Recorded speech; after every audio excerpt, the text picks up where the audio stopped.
I welcome you to the sixth module of this course, Understanding Contact Nonlinearity. In the last modules, we went through the geometric and the material nonlinearity.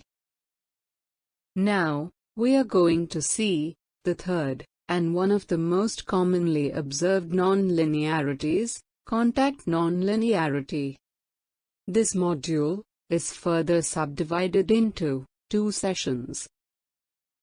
In session 1, we will go through the fundamental definition and properties of contacts.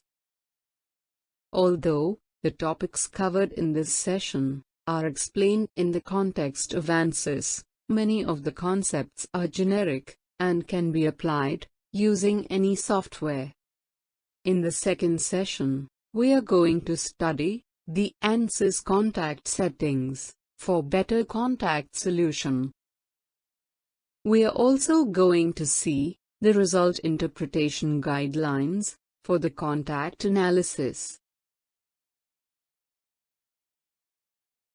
In this session, we are going to cover the following. 1. What are contacts in the context of the engineering structures?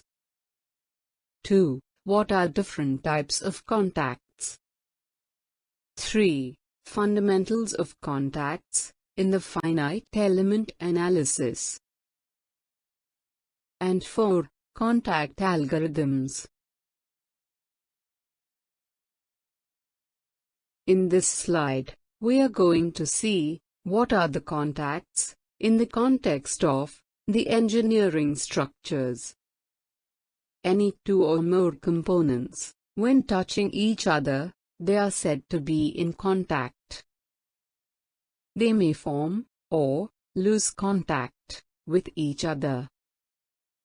Contacting bodies may be in 1D, 2D, or a 3D space. An essential condition in all types of contacts is the contact and the target geometries never penetrate each other. For example, a contact between the buffers of the 2 railway coaches is shown in the figure. As the buffers of the 2 coaches come in contact with each other, the gap between them ends, and the axial force is transmitted across the buffers. This can be simply represented by 2 links forming or losing contact at the ends. In other words, a 1D contact. The second example shows a belt passing over a pulley. As the pulley rotates, the tension is transmitted through the belt. This is a good example of a 2D contact. Pulley can be imagined as a simple circle. The belt can be imagined as a curve. The 2 bodies lie in a 2D plane, forming the contact between the 2 curves. As mentioned previously, none of these contacting bodies penetrate each other. A 3D contact can be imagined as a contact between the cylinder block and a gasket.